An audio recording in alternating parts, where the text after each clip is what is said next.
habíamos anunciado. Sí, porque a partir de las 10 de la mañana comenzará la discusión en el Pleno del Senado de este proyecto de reforma de la seguridad social, como la ha definido el gobierno. Para la oposición es una reforma estrictamente jubilatoria y el Frente Amplio va a marcar.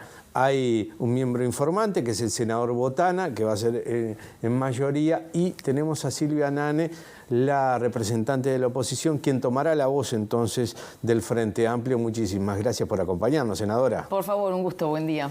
En la previa, ¿no? Una previa que además se estima que puede llegar a ser bastante larga. Por lo menos hoy en el Pleno se vota a nivel general. Sí, hoy se vota en general y bueno, todo indica que este es el principal debate. Después entraremos en el hilado fino de los artículos, pero el principal debate es hoy, así que esperamos que sea una jornada larga. Ahí está. El Frente Amplio va a votar algunos artículos, que ya lo anunció, y también propone 9 aditivos. Sí, sí, más o menos. Eso va a ser todo a partir de mañana. Ahí está. Hoy se va a dar la discusión en el plenario, donde, bueno, en el informe en minoría vamos a destacar los aspectos por los cuales nosotros no compartimos esta reforma. Hay varios aspectos. Ahí está, ¿cuáles son los principales? Varios aspectos.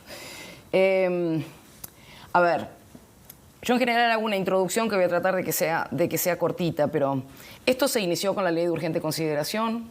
La Ley de Urgente Consideración estableció la creación de una comisión de expertos. Esa comisión de expertos estaba formada por miembros designados por el Poder Ejecutivo, por miembros del PIT-CNT, miembros del Frente Amplio y miembros de ONAJPO. Esa comisión de expertos trabajó durante la pandemia, elaboró un informe de diagnóstico borrador. Ese informe no fue acompañado ni por el Frente Amplio, ni por ONAJPO, que es la Asociación de Jubilados y Pensionistas, ni por el PIT-CNT. A partir de eso se hizo un diagnóstico final. A partir de ese diagnóstico final se siguió trabajando ya solamente los representantes del Poder Ejecutivo en un informe de recomendaciones. De ese informe de recomendaciones surgió un anteproyecto de ley. De ese anteproyecto de ley surgió el proyecto que hoy está a consideración en el Senado. Entre el diagnóstico y las recomendaciones hubo algunas decisiones políticas. No tantas, sino más bien decisiones técnicas. Pero entre las recomendaciones y el anteproyecto hubo decisiones políticas que afinaron el alcance de esas recomendaciones. Y entre el anteproyecto y el proyecto hubo más acuerdos políticos, en este caso ya con la coalición multicolor. Dentro de la coalición. Dentro de la coalición. ¿Por qué yo hago esta cronología? Porque con ese diagnóstico, aunque reitero, no fue compartido en su totalidad, y con esas recomendaciones, casi todas de tinte técnico, se podía hacer otra reforma. La reforma que tenemos hoy es una reforma basada en acuerdos políticos y en decisiones políticas. Eso es lo primero que me parece que nos pone en contexto. Acuerdos políticos dentro de la coalición, pero mandatados por el Poder Ejecutivo. No sé si mandatados, direccionados, promovidos o aceptados, pero hubo acuerdos multicolores en el contenido de esta reforma. A ver, fruto de ello es que se hayan extendido los beneficios a la Caja Militar durante todo el periodo de transición de 10 años. Eso es, claramente. Vamos a ver algunos otros frutos de esos acuerdos probablemente mañana en el Senado de la República. ¿Cómo es esto? ¿Se van a meter por baranda, digamos? Sí. Bueno, sí se podría decir que se van a meter por baranda. Ya hay una comunicación que se hizo ayer en la coordinación interpartidaria, que es donde se acuerdan el orden del día de las sesiones del Senado, de que probablemente ingrese un proyecto de ley que tiene que ver con pensiones reparatorias a lo que Cabildo Abierto ha dado en llamar víctimas del terrorismo, que en teoría no han sido contemplados en la ley de reparación que ya hubo, que evidentemente es un peaje de este gobierno para que se voten, para que Cabildo Abierto vote alguno de los contenidos. Ahora, eso no está en la reforma. Eso no está en la reforma, pero lo van a meter mañana probablemente en la sesión del Senado como un proyecto a tratar en medio del tratamiento del proyecto de reforma, sin ninguna urgencia, en definitiva. Y le voy a agregar una cosa más, sin que se trate en diputados en ese mismo día. Muchas veces cuando los proyectos, esto la gente no tiene por qué saberlo, pero muchas veces cuando un proyecto entra como grave y urgente a una Cámara y en ese mismo día o al día siguiente sesiona la otra Cámara, Son proyectos justamente de urgencia que se sancionan en 1 o 2 días. Este proyecto es para marcar una línea. Se va a sancionar probablemente en el Senado porque la coalición tiene los votos, pero no se va a tratar en la Cámara de Representantes. Pero ya queda aprobado. Por lo cual, no, queda con media sanción. Pero a lo que voy es, ¿cuál es la urgencia si la otra Cámara no lo va a tratar? Claro. Más que la urgencia de un peaje. Pero no me quiero detener en esto porque esto lo vamos a ver probablemente mañana. Sí. Ustedes me preguntaban cuáles eran las razones de oposición a la reforma. Yo quiero hacer hincapié en las recomendaciones y en el diagnóstico porque fueron los elementos técnicos.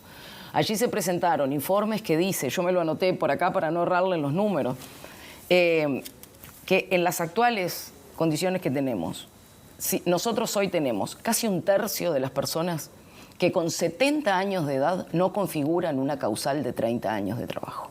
Claro. Casi el 45% de los varones no van a configurar causal con 30 años a los 65 años.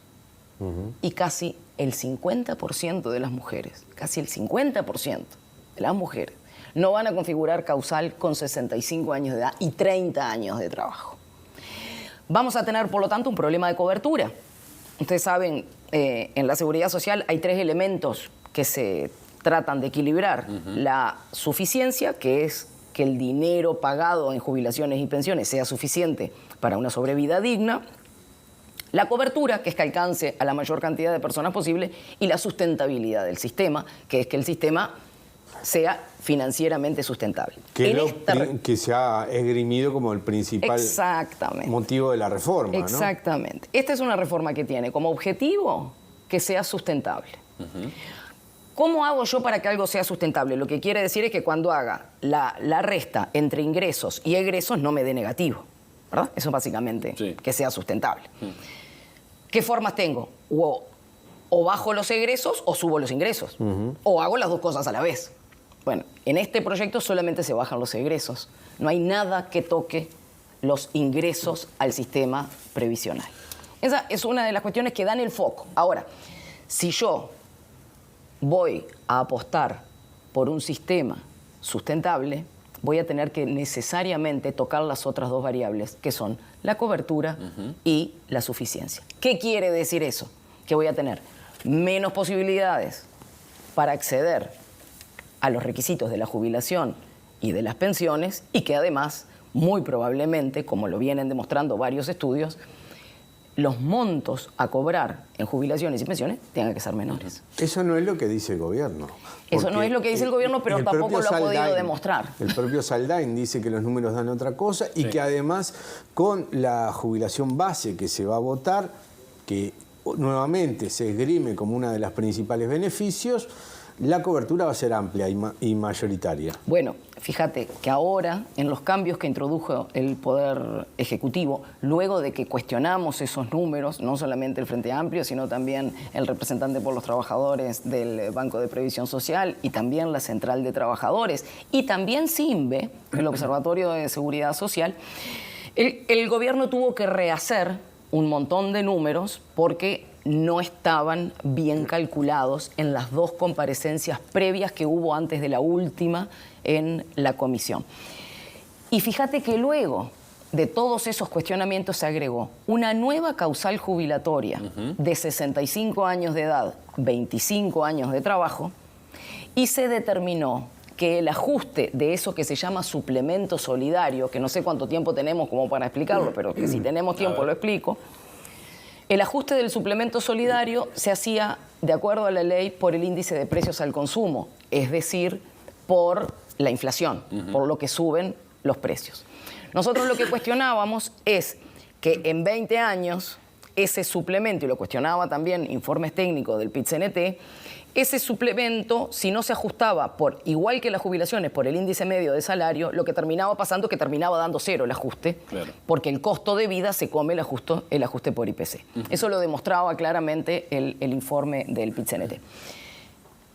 A partir de esos cuestionamientos, ahora hay un cambio que dice que el ajuste del suplemento solidario va a ser o por IPC, o por índice medio de salario, o por la semisuma de los 2. Por lo cual, tan equivocados no estábamos en que iba a haber un desmedro en la cobertura, y por eso, reitero, entre los cambios se agrega una causal nueva de 65-25 y además se corrige el ajuste del suplemento solidario. Es un tema muy, muy complejo. Todos los sectores del sistema político entienden que era necesaria una reforma. Sin duda. Ahora, esta reforma, según lo que usted me dice, no parece ser la mejor.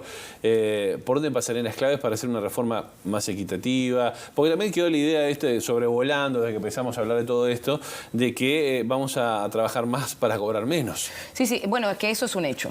Eso es lo que los números dan. Claro. Eso es lo que los números dan. Ahora, hay otros aspectos. ¿Qué hay que hacer para que la reforma sea más equitativa? Primero, que tiene que ser integral.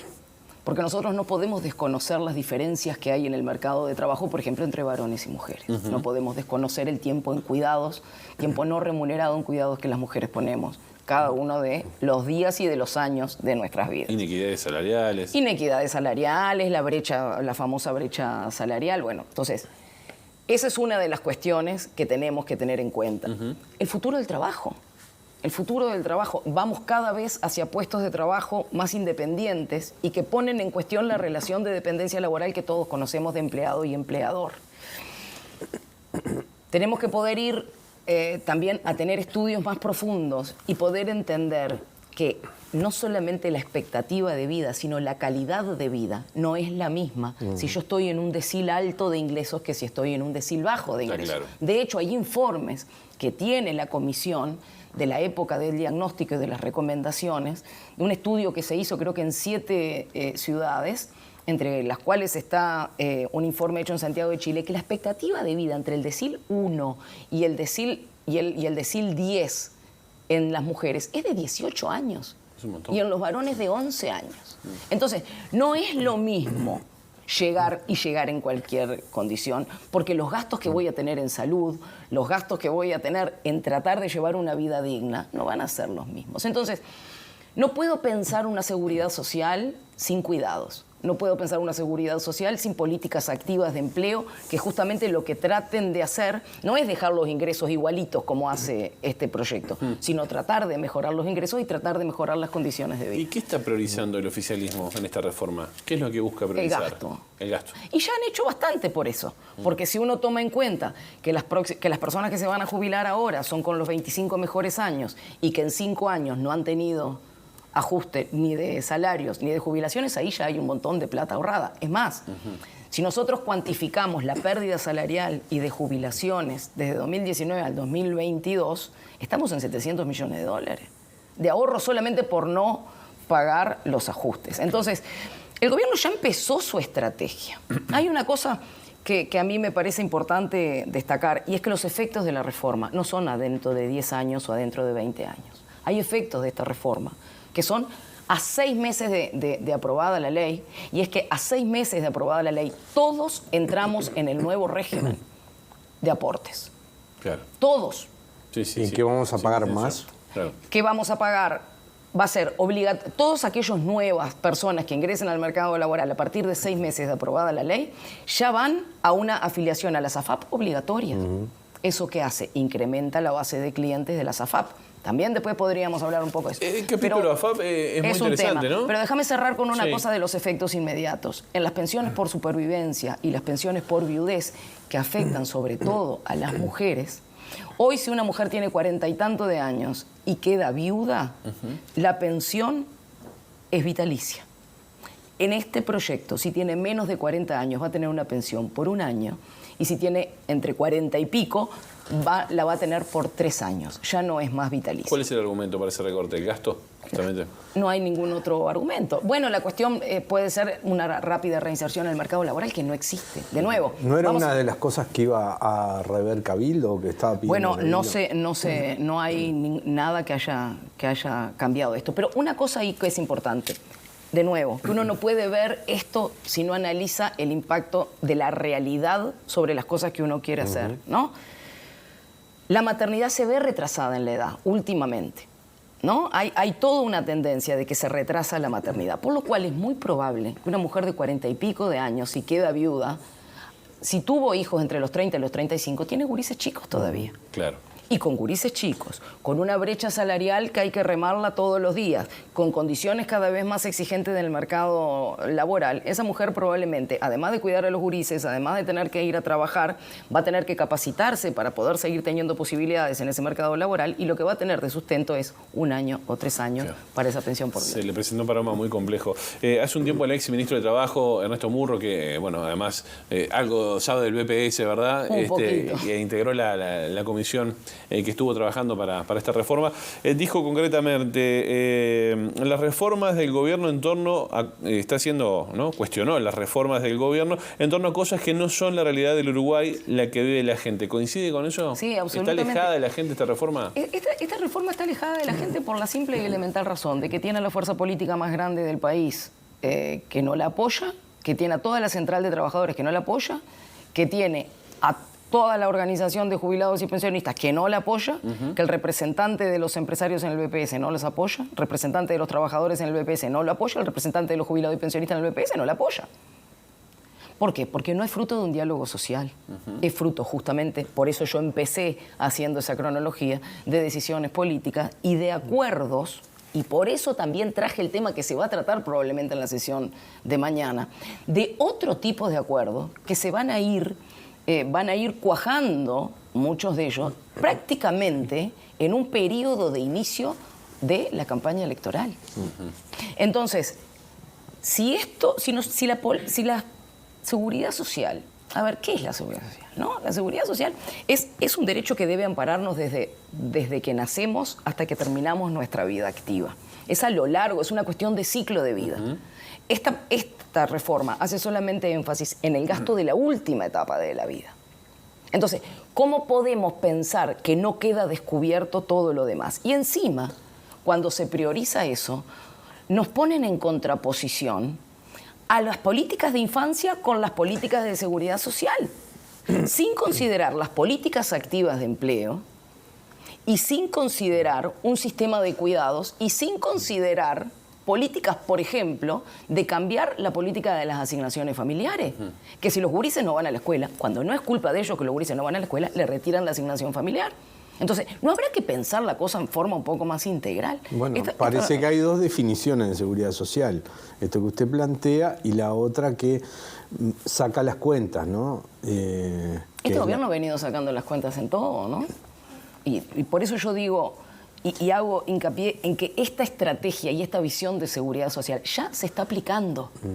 Ahora, es más, ¿no hubo que oponerse a toda la reforma, como dice gran parte del movimiento social y del PIT-CNT? Bueno, el Frente Amplio en general se está oponiendo. Nosotros entendemos que hay algunos artículos sobre los cuales es necesario marcar que hay otra opción.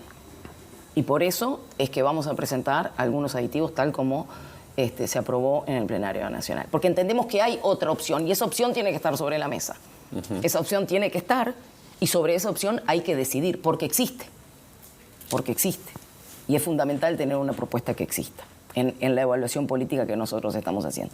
Y otra cosa que yo quería decirles es que cuando se reclama de que no hubo participación y que no hubo propuestas, reitero, la causal de 65 y 25 y el cambio del ajuste del suplemento solidario, que no sea solamente por el índice de precios al consumo y que sea por índice medio de salario o índice de precios al consumo, quiere decir que las propuestas existieron y quiere decir que hubo un cambio en función de eso. Por lo cual quiere decir que si se pudo negociar con las cámaras empresariales para que no se tocaran ni tributos ni aportes patronales, también se podría haber negociado, acordado, dialogado, no solamente con el Frente Amplio, sino con los representantes de la Central de Trabajadores y con los representantes de los jubilados. Estamos prácticamente en el final. Bueno, nos quedan un montón de temas para hablar. Caja militar, el caso de la SAFAP. ¿Me puede tirar un lineamiento breve de cada una de ellas? Brevísimo. La caja militar se trató de hacer una reforma. Ustedes saben que no contó con los suficientes votos porque, entre otras cosas, el actual oficialismo, que antes era oposición, no lo votó. Esa caja militar lo que está haciendo ahora, y a raíz de una negociación política, es prolongando el periodo de beneficios de jubilaciones con muy poca edad edad física. De Julio, muy jóvenes. Muy jóvenes, 47 años, con jubilación, con lo que se llama una tasa de reemplazo que duplica el monto de lo que estaba ganando en actividad. Yo hasta el día de hoy no entiendo esas inequidades que hay. ¿Por qué tenemos esa...? Bueno, incluso la militar tiene una justicia paralela también. Todo. O sea, bueno, ¿por qué capaz se que un sigue día dando tenemos esto? que pensar la cuestión militar con un poco Es más un de tema para hablar en otra profundidad, oportunidad, seguramente. Con las pero- AFAPs, Sí. ¿qué es lo que ocurre? Que lo que antes era opcional a partir para las franjas salariales menores, creo que son menos de 71.000 pesos, ahora es obligatorio para todo el mundo. Entonces, ¿qué estoy haciendo con eso? Le estoy ampliando la base de clientes a las AFAP y además les estoy incluyendo clientes con una muy buena trayectoria previsional, porque recuerden que están incluyendo también ahora a las cajas paraestatales, que son, en términos generales, cotizantes de seguridad social, con muy buena densidad de cotización y en términos generales también con jubilaciones que están en la capa media Es decir, y alta de la... Hablando en plata, les entra mucho efectivo. Sí, claro, y hay una cuestión que se deroga el tope de las comisiones y que además las AFAP ahora van a poder cobrar comisión sobre el saldo. ¿Qué quiere decir eso? El saldo es lo que yo voy acumulando. Sí. Si yo me quedo sin trabajo o estoy en seguro de paro y no hago aportes activos, la comisión sobre lo que tengo me la siguen cobrando. Ahora, ¿se votará algún seguro por las AFAP? Porque en el sistema que está vigente hoy, las AFAP votaron con los pies, digamos, se fueron del sistema de seguros, el Banco de Seguros terminó pagando allí, haciéndose cargo. Dentro de este proyecto, ¿hay algún reaseguro, digamos, para que el sistema funcione? Pero tiene otra pata más, y es que la agencia reguladora que se crea le da potestades al Poder Ejecutivo como para poder tener injerencia sobre ese y muchos otros aspectos. Entonces, acá tenemos un problema que es que para que las políticas de seguridad social sean políticas de Estado, debe tener el Poder Ejecutivo la mínima injerencia posible, porque si no, cuando cambia el Poder Ejecutivo, estaría pudiendo cambiar aspectos que no van a ser una cuestión de política de Estado, sino de política mucho más coyuntural. Esta agencia reguladora que se crea y dentro del propio proyecto se le dan muchísimas potestades al Poder Ejecutivo, lo cual termina pesando más las decisiones que pueden llegar a ser políticas de lo que puede llegar a ser un sustento institucional nacional. Será un debate que tendremos que seguir y la invitaremos nuevamente, senadora Silvia Nane. Muchísimas gracias por acompañarnos. Y gracias por estar en la previa, además, porque se viene una jornada larga hoy. Va a ser una jornada larga. Bueno, muy bien. Vamos a la pausa.